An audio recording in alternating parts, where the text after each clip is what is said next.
Saya pagi ini mengambil formulir di DPC PDIP Kabupaten Tuban.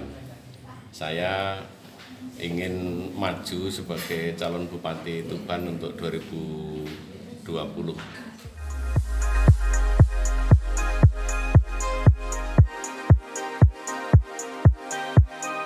Renderforce.com.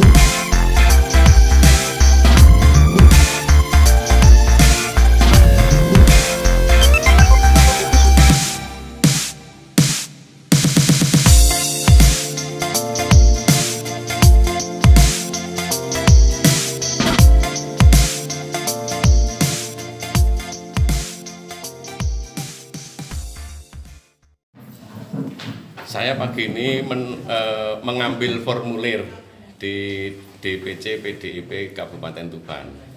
Saya ingin maju sebagai calon Bupati Tuban untuk 2020. Sehingga salah satu yang pertama, dan secara kebetulan memang sejak awal kami sudah ingin melalui DPC, maka kami ke PDIP hari ini. Nah, masalahnya memang PDIP baru 5 kursi, sehingga kami memang harus bersama-sama dengan partai lain untuk bisa mencalonkan bupati di Kabupaten Tuban. Kenapa Pak kok memilih PDIP Perjuangan? Ya, pertama memang kita ini nasionalis semuanya ya. Sebenarnya mau partai apapun silahkan, tapi kebetulan dari hati yang paling dalam kita memang kebetulan milih DPC PDIP yang pertama ini. Dan kemudian kita juga bersama-sama ingin membangun Kabupaten Tuban, punya platform yang sama, membangun wong cilik. Nah, kebetulan angka kemiskinan di Tuban masih 15,3%. Ini artinya ya ayo bersama-sama PDIP kita bangkitkan kembali agar masyarakat Kabupaten Tuban lebih sejahtera lagi. Pak, periode lalu kan pernah mencalonkan di Iya. Demokrat. Iya, betul. Artinya nanti ada koalisi dong? Ya bisa saja. Koalisi bisa bisa Demokrat, bisa Partai Golkar, bisa Partai Nasdem, partai yang lain. Tapi jalan terus. Kita berupaya terus dari berbagai partai, karena kan sekali lagi saya sampaikan tadi ya, PDIP baru 5. Nanti bisa saja ada partai lain yang berkoalisi dengan kita. Ada Golkar, ada Demokrat, ada bahkan mungkin juga ada Gerindra gitu kan. Artinya jalan nggak hanya Jalan PDIP terus, ya? jalan terus. Nggak hanya PDIP Pak? Sampai berhasil. Nggak hanya PDIP Tapi Pak? kita utamakan PDIP.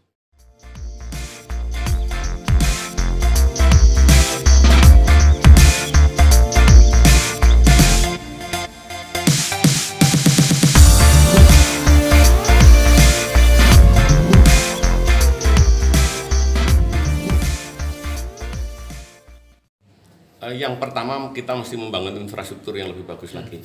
Infrastruktur itu tidak sekedar jalan, tetapi juga ada pelabuhan, ada infrastruktur yang lain gitu ya. Contoh misalnya kita akan membangun industrialisasi, tetapi pelabuhan masing-masing perusahaan kemudian bangun pelabuhan sendiri-sendiri yang kecil-kecil begitu.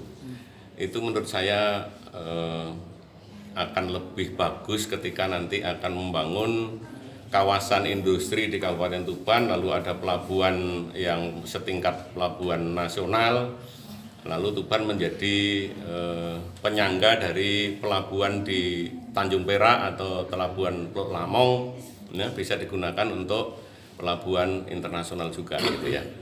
Yang pertama. Yang kedua, kita akan menggerakkan investasi sebanyak-banyaknya ke Kabupaten Tuban ini, sehingga nanti kesempatan kerja akan semakin banyak ya. Contoh misalnya kita mendorong terus untuk Pertamina Rosneft itu membangun kilang minyak seluas sebesar 300.000 barel per day, itu untuk pembangunannya saja bisa 25.000 orang yang terlibat di dalamnya. Nanti pada proses produksi bisa sampai 5.000 sampai 6.000 orang.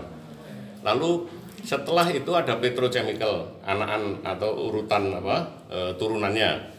Kemudian ada perusahaan-perusahaan lain yang pasti akan membangun di Kabupaten Tuban. Yang kita inginkan lagi bahwa dalam era industrialisasi 4.0 ini atau 4.0 ini saya kira masyarakat Kabupaten Tuban khususnya anak-anak milenial kita harus kita bangkitkan untuk kita didik, kita latih menjadi anak-anak yang tangguh, yang profesional sehingga bisa menghadapi era 4.0 ini.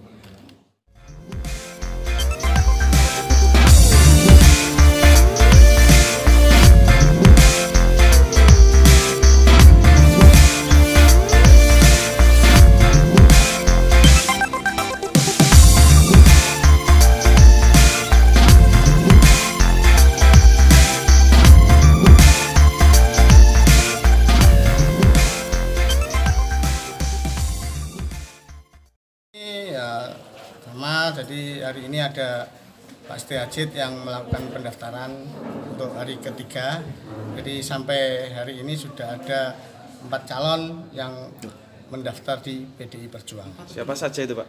Jadi hari pertama ada Pak Adi Widodo, hari kedua kemarin ada Eko Wahyudi, hari ketiga kemarin ada kader internal kami yang dari Jakarta, yang dulu juga anggota DPR di Jawa Timur, Pak Afan Maksum, dan hari keempat ini ada Bapak Setiajid. Tahapan selanjutnya? Tahapan selanjutnya kita tunggu sampai penutupan tanggal 14. Kita tunggu pengembaliannya, setelah itu kita evaluasi persyaratan, mungkin ada yang kurang. Jadi nanti tanggal 20 kita serahkan ke DPD PDI Perjuangan Jawa Timur. Pak, selama presentase pendaftaran kan ada nggak dari 4 itu yang cocok dengan PDI? Intinya semua kita dukung karena memang semuanya mempunyai semangat perubahan di Kabupaten Tuban dan mereka semua membawa misi yang berbeda-beda, tetapi yang jelas kesemua tokoh tersebut mau membawa perubahan Tuban yang lebih baik, sehingga membawa juga PDI Perjuangan nanti di Tuban juga lebih lebih diterima masyarakat di Kabupaten Tuban. Pak, berarti keempatnya ini belum memenuhi persyaratan pendaftarannya? Belum. Jadi ini masih proses pelengkapan. Kita tunggu sampai tanggal 14, semua dokumen kita periksa, mulai keaslian ijazah dan seterusnya. Baru setelah kita lengkap, baru kita bawa ke DPD. Kriteria yang dipatok PDI apa, Pak? Salah satunya? Yang jelas nanti bisa memakmurkan PDI Perjuangan di Kabupaten Tuban. Itu yang pertama. Yang kedua, bisa membawa perubahan di Kabupaten Tuban. Termasuk elektabilitas? Ya, nanti kita kan dari semua pendaftaran yang masuk, kita ikutkan fit and proper test, terus dilakukan survei, kita gandeng LSI yang ditentukan oleh DPP partai. Dari 4 itu? Karena mungkin tertarik dengan PDI Perjuangan, biar sinkron dengan pembangunan yang ada di Jakarta. Istilahnya punya presiden, mungkin juga mereka mau jadi bupati lewat PDI Perjuangan. Kursi PDI kan cuma 5, Pak. Ada penjajakan dengan beberapa partai. Makanya dari semua calon kita sudah kasih masukan untuk melakukan koalisi dengan partai-partai lain, baik itu dengan secara pribadi ataupun partai pun kami juga melakukan komunikasi politik. Karena kami memang belum memenuhi syarat untuk mencalonkan sendiri.